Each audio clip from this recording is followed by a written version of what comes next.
रामपुर नाम का एक छोटा सा गांव था जहां दीनू नाम का व्यक्ति हुआ करता। दीनू टीचर था जो पास के गांव में जाकर बच्चों को पढ़ाया करता। दीनू रोज सुबह सुबह बच्चों को पढ़ाने के लिए जाता और शाम होते ही घर आ जाता। दीनू के घर में दीनू का एक बेटा था। दीनू को ही अपने और अपने बच्चे का देखरेख करना पड़ता। दीनू की पत्नी की मौत कुछ साल पहले ही हो गई थी। पापा, मेरी माँ क्यों नहीं आती है?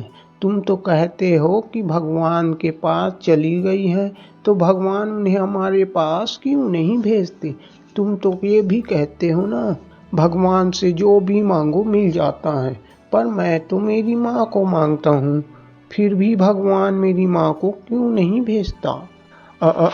वो क्या है ना राजू बेटा, भगवान के घर में बहुत सारा काम होता है। हजारों लोग रहते हैं वहाँ। उनके लिए तुम्हारी माँ खाना बनाती है। अगर तुम्हारी माँ को भगवान भेज देगा तो उन लोगों के लिए खाना कौन बनाएगा? सभी लोग भूखा ही मर जाएगा ना राजू बेटा। दीनू जैसे तैसे कर राजू को समझाकर सुला देता है और दीनू भी सो जाता है। फिर अगली सुबह दीनू घर का सारा काम निपटाकर राजू को तैयार कर देता है। राजू गांव के स्कूल में ही पढ़ाई करता था, तो दीनू उसे जाते समय स्कूल छोड़कर जाता। अच्छा बेटा, मैं चलता हूँ। स्कूल में अच्छे से पढ़ाई करना और अपने मास्टर जी का हर सवाल को अच्छे से जवाब देना। तुम्हारे मास्टर जी को भी पता चलना चाहिए कि तुम दीनू मास्टर के बच्चे हो। ठीक है पापा, बाय बाय। राजू के इतना कहते ही दीनू अपने स्कूल जाने लगता है। पूरे दिन दीनू बच्चों को अच्छे से पढ़ाता है। तभी एक बच्चा दीनू से कहता है, ओए मास्टर जी, अगले साल की तरह इस साल भी हम लोगों को घूमने जाना है, तो आप प्रिंसिपल सर से बात करके हमें घुमाने ले चलो। ठीक है बच्चों, इस बारे में मैं कल ही प्रिंसिपल सर से बात करूंगा। दीनू के इतना कहते ही कुछ टाइम बाद बच्चों की छुट्टियां हो जाती हैं। सभी बच्चे अपने अपने घर चले जाते हैं और इधर दीनू को स्कूल में कुछ काम होने की वजह से रात हो जाता है। हे भगवान, काम के चक्कर में राजू का याद ही नहीं आया। लेट ही हो गया, मुझे जल्दी ही घर जाना चाहिए। यह बोलकर दीनू घर जाने लगता है। रात हो जाने की वजह से पूरा रास्ता अंधेरे से भरा था और रास्ते में किसी की आने जाने की कोई आहट तक नहीं थी। तभी कुछ दूर जाने के बाद दीनू को दो लोग दिखाई देते हैं और वो दो लोग दीनू को रुकवा कर कहता है, अबे कौन है जो इतनी रात को यहाँ से जा रहे हो? वो भी हमारे इलाके से। चल बे, निकाल पैसे, नहीं तो इधर ही तेरा गेम बजा दूंगा। अरे भाई, कहाँ से दूं मैं तुम लोगों को पैसे? मेरे पास एक पैसा तक नहीं। जाने दो भाया, घर में मेरे बच्चे मेरा रास्ता देख रहा होगा।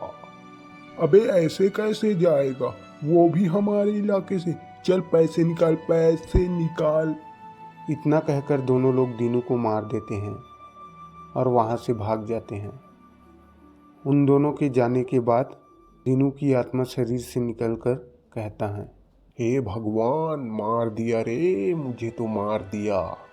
अब मेरे बच्चे का ख्याल कौन रखेगा, कौन पालेगा उसे?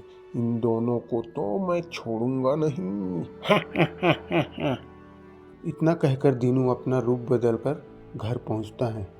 राजू अपने पिता को देखते ही आकर गले लग जाता है और दीनू से कहता है, पापा, तुम कहाँ चले गए थे? मैं कब से तुम्हारे आने का इंतजार कर रहा था और मुझे जोर से भूख भी लग रहा है। नहीं नहीं बेटा, स्कूल में कुछ काम था तो आने में देरी हो गई।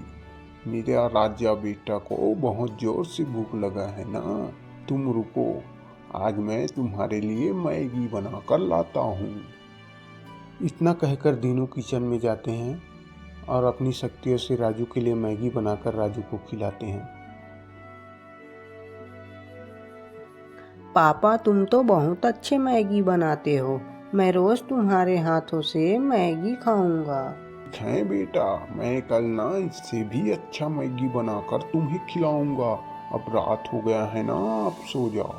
ठीक। दीनू के इतना कहते ही राजू बिस्तर में जाकर सो जाता है फिर अगली सुबह होते ही दीनू का भूत रोज की तरह स्कूल चला जाता है और शाम को घर वापस आ जाता है। रोज आते जाते समय दीनू का भूत उन दोनों को ढूंढता रहता है जिन लोगों ने दीनू की हत्या की थी, लेकिन उन दोनों का कोई अता पता नहीं रहता। रोज ऐसे ही चलता रहा। तभी एक दिन